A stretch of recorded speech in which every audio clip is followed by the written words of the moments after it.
आई मला नाही वाटत रमा असं काही करू शकते. मलाही असंच वाटलं होतं, पण तेजू ह्याच गोष्टी, हेच अनुभव आपल्याला बरंच काही शिकवून जातात. आता ह्याच्यावर अजून चर्चा नकोय. चल झोपायला.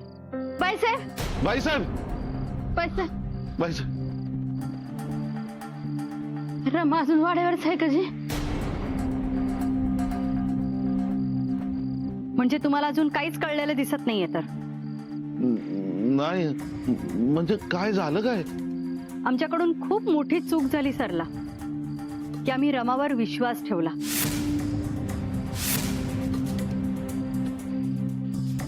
म्हणजे काय काय केलं रमानं? चोरी केलीये तिने. काय? हो, आणि म्हणून आम्ही तिला कामावरून काढून टाकले. बाईसाहेब इतकी दिवस तुम्ही तिला ओळखता, प्रामाणिक काय होती, अशी चोरीबिरी नाही करणार. खरंच हो बाईसाहेब. सरला तिथे मंजू होती, तेजू होती, हरी होता, मी स्वतः होते, आणि ते ब्रेसलेट तिच्या पिशवीतून खाली पडलं. याचा अर्थ काय होतो? तिने चोरी केलीये. आणि अशा गोष्टी वाड्यावर घडल्या की काय होतं माहिती आहे ना तुला? निघा आता. नाही पण बाईसाहेब, आपण उद्या बोलू. निघा तुम्ही आता. बाईसाहेब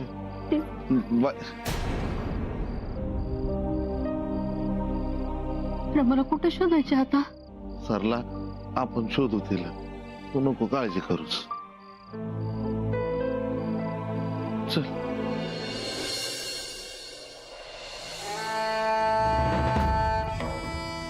म्याच का याचं उत्तर आज मला हवंच आहे. अगं समजा सावरून हळूहळू मार्गावर आणण्याचा प्रयत्न करत असताना का ग डाव उधळलास तू? आता मला अजिबात सांगू नकोस की हे समजा तू माझ्या भल्यासाठी केलंस म्हणून. काहीच भलं नाहीये यात, काहीच भलं होणार नाहीये. यापुढे माझ्याकडे फक्त आणि फक्त चोर म्हणून बघितलं जाणार आहे, आणि माझं काम बी सुटेल. मग मी चिंगीला कसं शिकवू? आणि काम नाही तर मामा मामींना मदत कशी करू ग?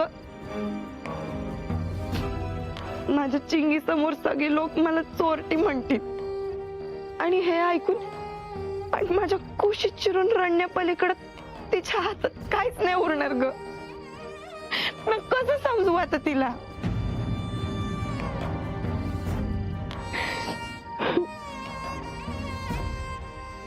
या गोष्टीवर जसा समद्यांचा विश्वास बसला तसा चिंगीचा बी बसला तर मी काय करू?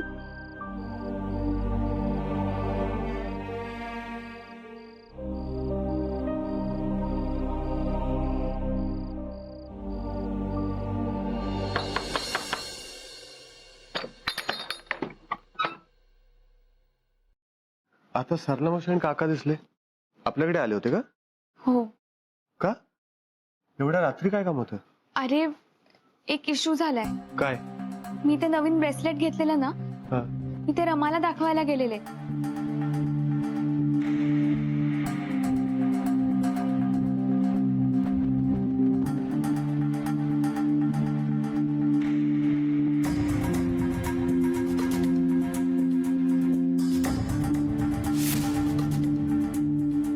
शक्यच नाही, त्या असं करू शकत नाही.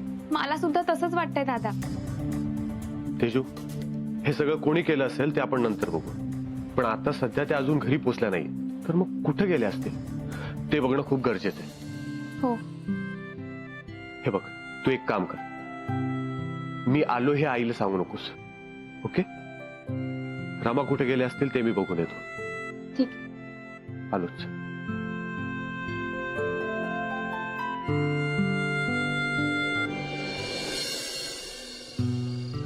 विरोबा. हा, मला तर काळजी वाटायला लागली. सरला नको ना काळजी करू, सापडेल ते. काळजी करू नको असं म्हणून चालतंय होय? पुरीची जाते, कुणी काही केलं, हिने जीवाचं काही बरं वाईट केलं नसलं म्हणजे मिळवले. ते बोलता चालता विचार करतेस तू, काही होणार नाही. अगं रमा आहे ती काय सुमे, काय करणार नाही बघ ते. तसं नाही, पण चोरीचा आळ जिव्हारी लागलाय पोरीच्या. अगं हो, तरी पण ती काय भलतं सलतं करणार नाही. तिला चिंगीची आणि आपली काळजी आहे बघ. मला एक कळत नाही, देव फक्त गरिबांचीच परीक्षा का सारखी बघत असतो. अगं बाई, नको ना एवढा विचार करूस, नको करूस. तू आजारी पडलीस तर शोधायचं कोणी तिला? चल इकडे शोधू, चल चल पटापट.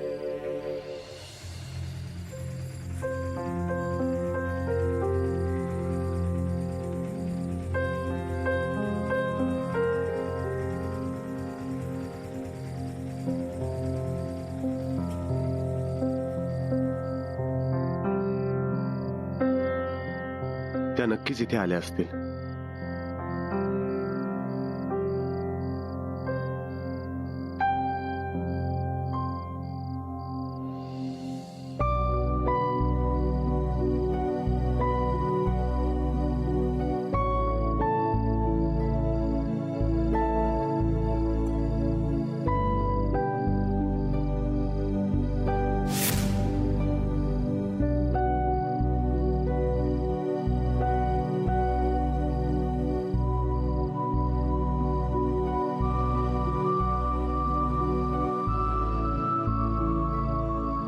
रमा,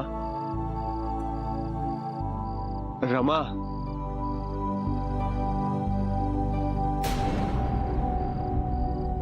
छोटे मालक, अहो मी सकाळी कामच करत होते आणि मग तिथे ताईसाहेब आल्या होत्या आणि खरंच मी एकदाच हातात घेतला होता तो दागिना. हो तुम्ही आधी शांत व्हा. तुम्ही उगाच अहो उगाच नाही हो छोटे मालक, माझ्या पिशवीत तो दागिना निघाला आणि समजांना विश्वासच बसला की मी आज चोरलाय म्हणून. पण असं खरंच नाहीये, खरंच सांगते मी. हो माहितीये मला. नाही तरी बी मी सांगते, मंदिरातल्या देवाची शपथ घेऊन सांगते, मी नाही चोरलाय होता दागिना. हो माहितीये मला. तुम्ही असं करूच शकत नाही. माझा विश्वास आहे तुमच्यावर, त्यामुळे तुम्ही आधी शांत व्हा. त्यामुळे हे शपथ वगैरे घ्यायची काहीच गरज नाही. तुमचा विश्वास आहे हो, पण बाकी समजांना वाटतं की मी आज चोरी केली म्हणून. आणि बाई साहेबांना तर तुम्ही प्लीज रडू नका. आधी शांत व्हा बघू की या आरोपातून तुमची निर्दोष मुक्तता करेल. त्यामुळे तुम्ही आता अजिबात काळजी करू नका.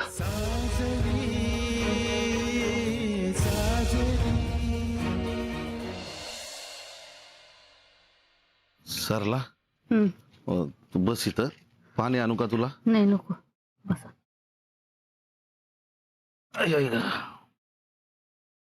तुझा रामावर विश्वास आहे ना?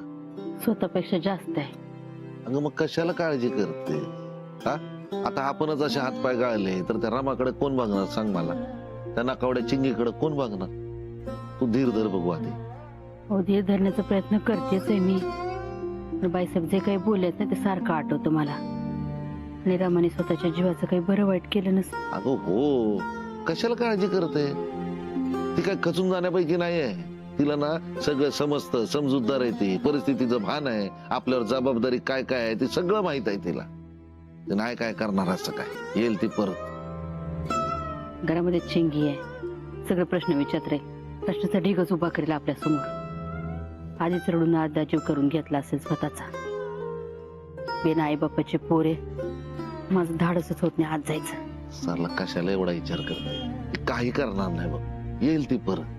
हा, तुम्ही एकदा पुन्हा जाऊन शोधून येता करा मला. बरं बाबा शोधतो. तू जरा चिंगीकडे लक्ष दे. हा, आलोच.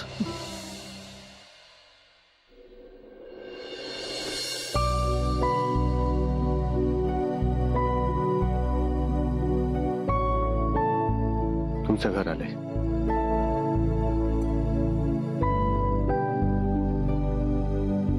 मला माहितीये तुम्ही काय विचार करत असाल ते, पण प्लीज तुम्ही काळजी करू नका. सगळं नीट होईल.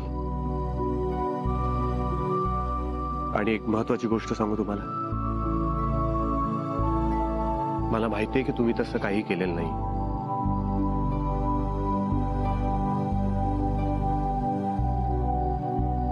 खूपच उशीर झालाय, तुम्ही जा घरी. मामा मामी वाट बघत असतील.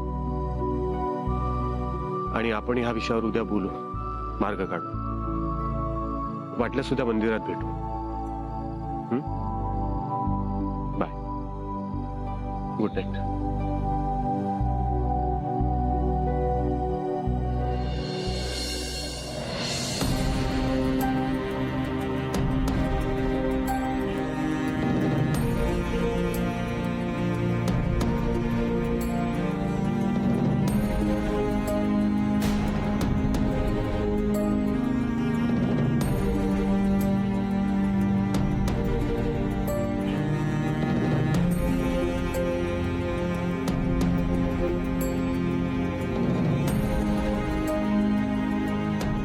रमा, काय ग, कुठे गेली होतीस?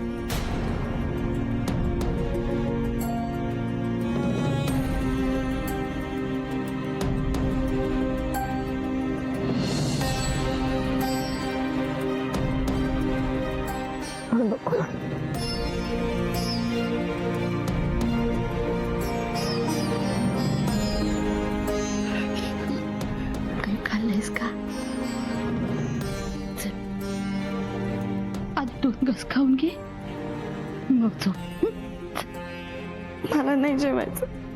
असं नाही करायचं, थोडस खाऊन घे. चल.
ये ना. दादा, तू काल रात्री कधी आलास? रात्री उशीर आलो. रमा सापडली? हो, त्यांना त्यांच्या घरी सोडलं आणि मग मी आलो. Thank God. तू झोपली होतीस म्हणून तुला उठवलं नाही. आई विचारत होती की तू किती वाजता आलास म्हणून. मग मी सांगितलं की मला माहिती नाही.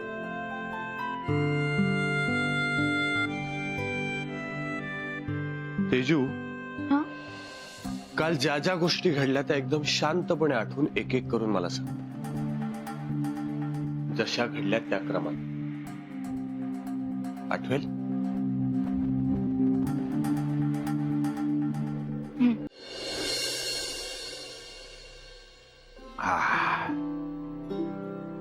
रमा, वाईट झालं तसं आहे ना. सरला फार वाईट झालंय बघ. खरं आहे, पण माझं काम गेलं याचं वाईट नाही वाटत आहे मला.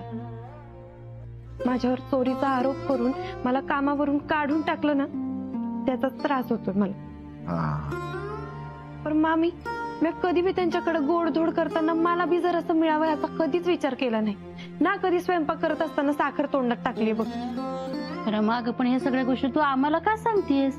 अगं रमा, तू चोरी करशील असं आम्ही स्वप्नात देखील बघू शकत नाही. कशाला समजावून सांगतेस आम्हाला? हेच लिहिलंय आपल्या नशिबात. आपण काम करतो ना यांच्याकडे, मग यांचे सगळे हट्ट पण आपणच पूर्ण करायचे.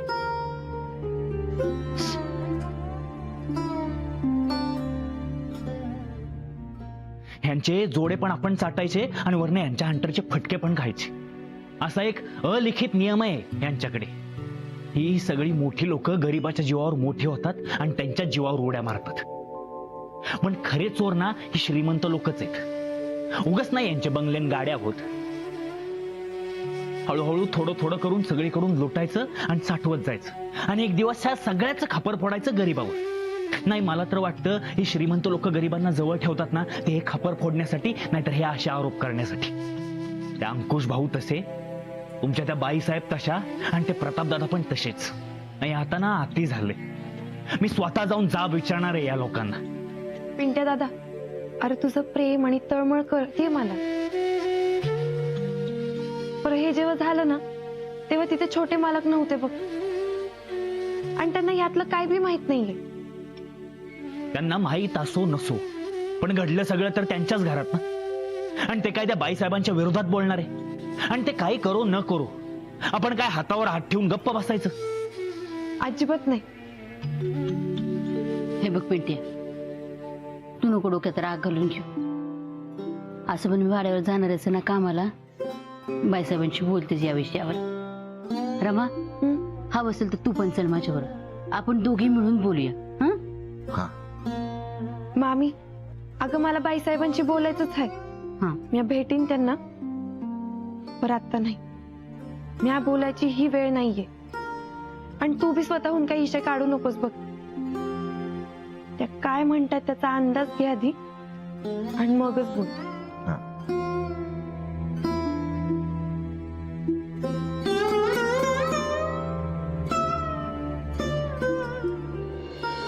रमाना असं काही केलं असेल मला नाही वाटत. हरिभाऊ, मला ना वेगळाच संशय येतोय बघा. संशय? कसला संशय? कोणीतरी हे मुद्दाम केलंय. मुद्दाम? अगं मुद्दाम कशाला कोण करल सांग ना. अगं एवढा वेळ तरी आहे का कोणाकडे? आणि एवढा महागा मोलाचा दागिना तो तिच्या पिशवीत कोण कशाला टाकल सांग ना. सवताच घेऊन पळून नका जाईल तो, हा सांग ना. आणि ज्याला हे समज करायचं होतं त्यानं समद्यासमोरच ती पिशवी दावली नसती का?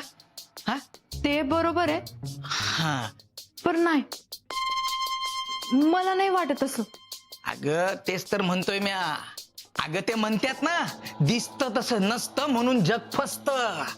अगं त्या सुमेचं लगीन झालं ना तेव्हा त्यांना तंगी सुरू झाली असणार, म्हणून हे रमानं केलं असं. पर ती कशाला असं करी? करायचंच असतं तर सरला मावशीनं केलं असतं ना. हाय का? अगं त्या दोघी काही वेगळ्या आहेत का सांग मला? त्या दोघी वेगळ्या आहेत का? नाही. आणि ती रमा म्हणतच होती ना, पैशांची चणचण सुरू आहे म्हणून, रोजंदारीची रोजच्या खर्चाची मारामार सुरू आहे म्हणून. वय, ती म्हणत तर होती, मग पर तुम्हाला कसं माहित हो? हा? ते तर आम्हीच दोघी बोलत होतो. ते काय ते म्हणजे काय? नाही म्हणजे आपलं ते हे तुम्ही काम करत असताना इथं कान ठेवून जाता का? अगं नाही तसं नाही, म्हणजे मी जात होतो ना तेव्हा कानावर पडलं म्हणून म्या म्हणलं तू आपलं काय बी विचार करतेस, मला बरीच कामं आहेत. यादी घेतली सामानाची? होय भाईसाहेब, तेवढं पैसे देता का? देते.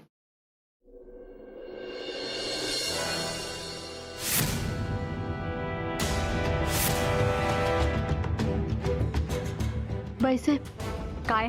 प्रामाणिक आहे हो रमा, असं नाही काय करणार. असं सगळ्यांनाच वाटत होतं, पण जे काही घडलंय ते तिने स्वतः केलंय. तसं नाही जे, पण ते ब्रेसलेट तिच्या पिशवीत सापडलंय. सरला जग तूही पाहिलेस, आणि तुला माहितीये एखाद्या गोष्टीची गरज माणसाला काहीही करायला लावू शकते, अगदी काहीही. नाही बाईसाहेब, असं नाही. हे बघ, ती ज्या वयात आहे ना त्या वयात उथळपणा असतोच. मी त्याला ओळखते जे, असं नाही करणार ती. मी शपथ घेऊन सांगते. तुम्ही विरोबाच्या देवळात चालता का? मी पण शपथ घेते, तिला पण शपथ घ्यायला लावते. मला कुठे यायचं नाहीये वेळ घालवायला. नाही पण ते बाईसाहेब, ती तुझी भाची आहे म्हणून पोलिसांना बोलवलं नाही मी, नाही तर नाही जे, असं नका करू जे. दया करा गरीबावर,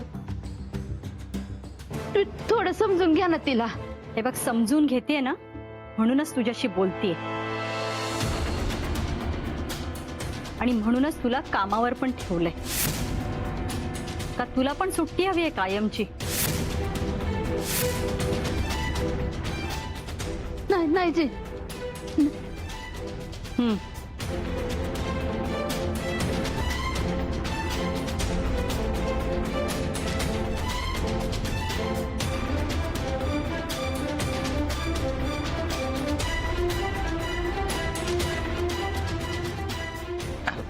बाईसाहेब तेवढं पैसे देता ना हो? देते.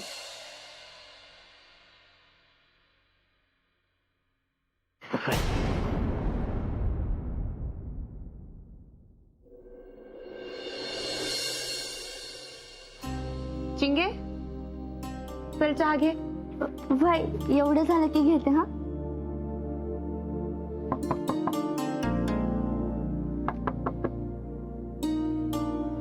हॅलो फ्रेंड, आत येऊ? चिंगी कोण आलं ग?